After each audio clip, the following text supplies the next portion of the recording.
What does making a better electric motor depend on? The current, the length of wire, the strength of the magnets?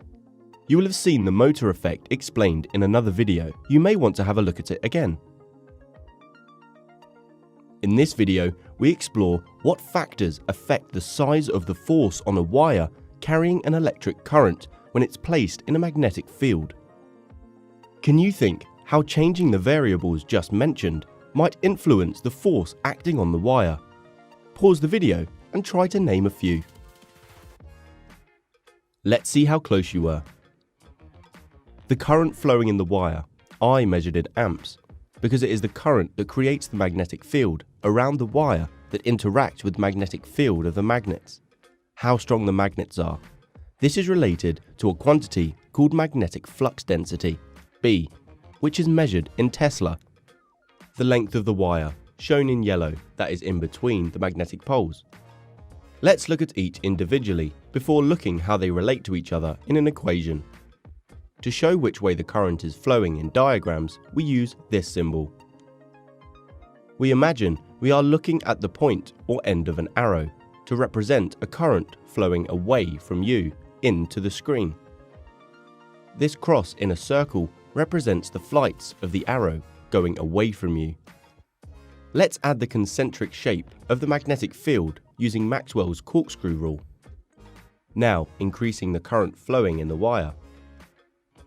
You can see that the magnetic field around the wire will increase if the current also increases. Next, let's try to visualize how the magnetic field between a pair of magnets of different strength might look. Which do you think shows stronger magnets? If you picked this, then well done. This is because there are more lines of force, or a greater magnetic flux density between the poles of the magnets. As we have already mentioned, magnetic flux density is measured in Tesla. A typical weak fridge magnet is about 0.001 Tesla. A powerful superconducting magnet, as used in an MRI scanner, is about 1.5 Tesla. A strong electromagnet is of the order of 2 Teslas. Finally, if there is more wire to experience the motor effect, then it seems reasonable to assume that this will also result in a bigger force. More realistically, if this wire was looped around between the magnets, as in an electric motor, then multiple lengths would be added together.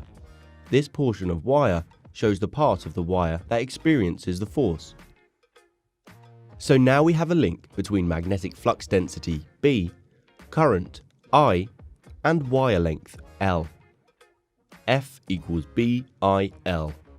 That was easy, wasn't it?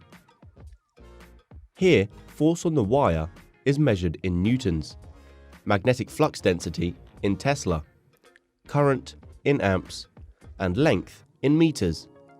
You can see from the formula that increasing any one variable will give a larger force. To build a powerful electric motor, you need the strongest magnets with the maximum number of loops of wire with the highest current.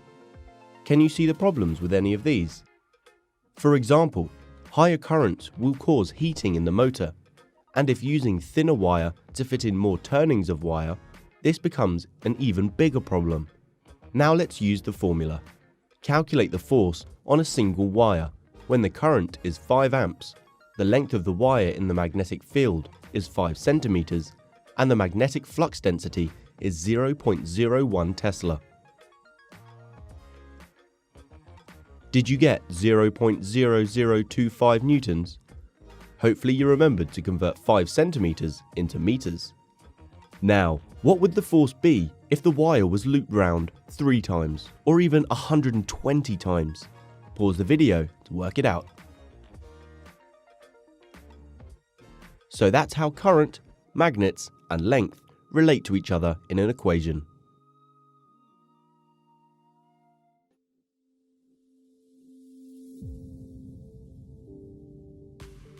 In this video, we will look in simple terms how an electric motor works.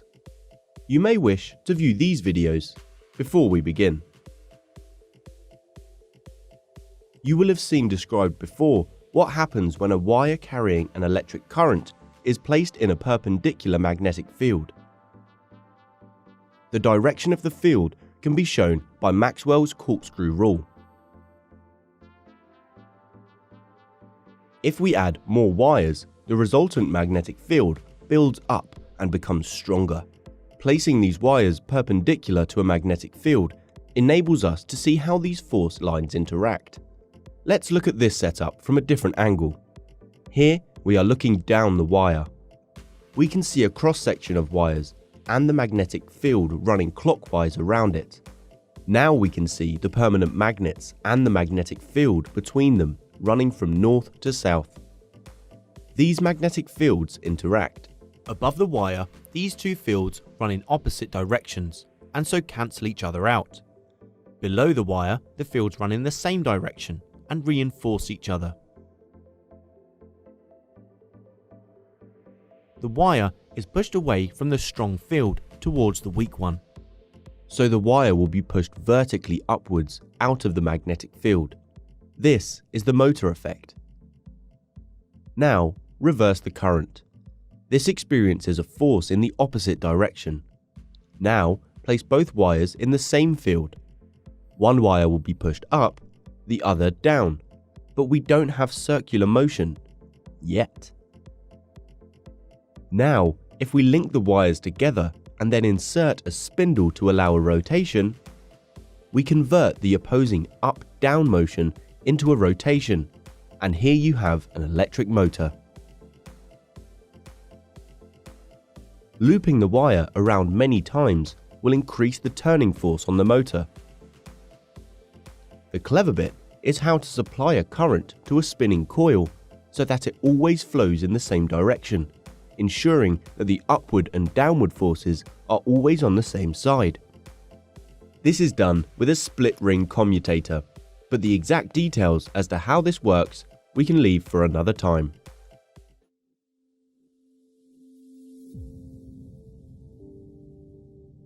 Sometimes physics and nature go hand in hand. In this video, we're going to look at using Fleming's left-hand rule to help us remember how current, magnetic fields, and direction all go together. First, let's talk about the motor effect. A wire carrying a current creates a magnetic field. This can interact with other magnetic fields, causing a force that pushes the wire at right angles. This is called the motor effect.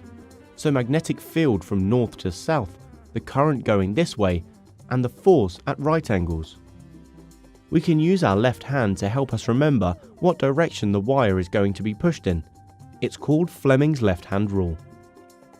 With your left hand, spread out your thumb, first finger and second finger, so they are all at 90 degrees to one another. Your first finger represents the direction of the magnetic field, from north to south, so your finger is pointing to the south pole. Your second finger represents the direction of the electric current, flowing from positive to negative, so your finger is pointing to the negative. Your thumb represents the direction of movement. Try to remember it this way: thumb, movement. First finger, magnetic field. Second finger, current. Let's try using Fleming's left-hand rule to answer a question. Pause the video and see if you can answer them. For A, hold up your left hand in the current position. Magnetic field is going from north to south. The current is going in this direction, so the force is going up. For B, the current has changed direction, so you need to rotate your hand around. So that's how physics and nature go hand in hand. We literally use our left hand.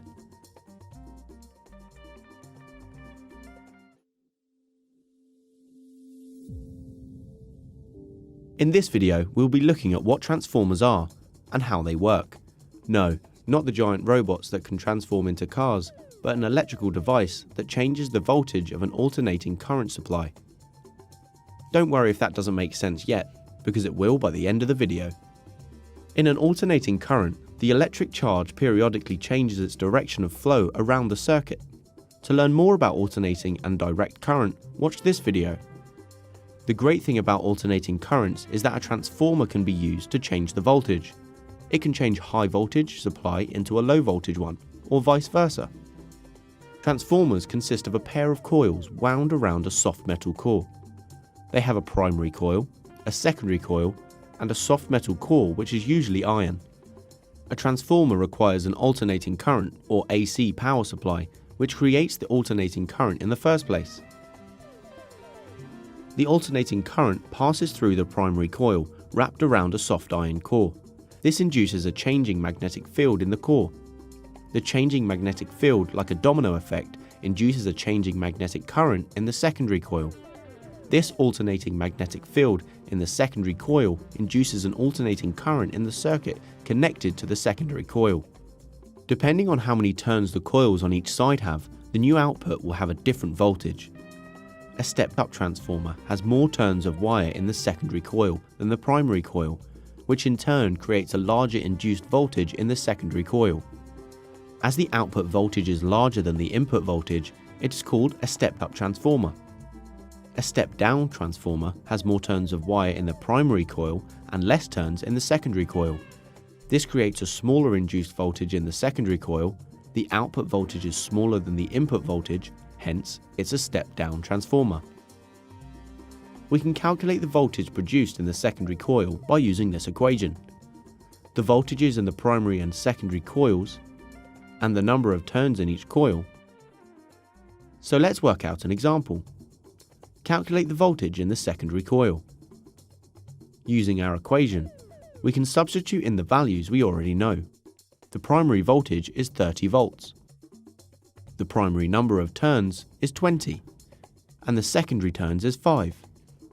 A simple bit of rearranging, and the secondary voltage is 7.5 volts. So the output voltage of 7.5 is less than the original supply of 30 volts. Is this a step up or a step down transformer? A step down, of course. Pause the video and give these questions a go. Did you get them right?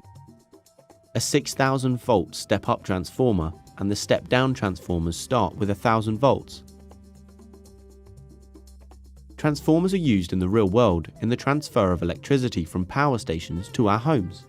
When a current flows through a wire, some of the energy is lost as heat. To reduce these losses, electricity is transmitted at a low current. This needs a high voltage. Step-up transformers are used to increase the voltage up to 275,000 volts or even 400,000 volts sometimes. These high voltages, however, are too dangerous to use in your home, and so a step-down transformer is used before the electricity enters your home to reduce the voltage back to safer levels. This explains why near power lines there are danger high voltage signs. In this video, we've learnt what transformers are, how they work, and how to calculate the voltage produced by a transformer. Thanks for listening.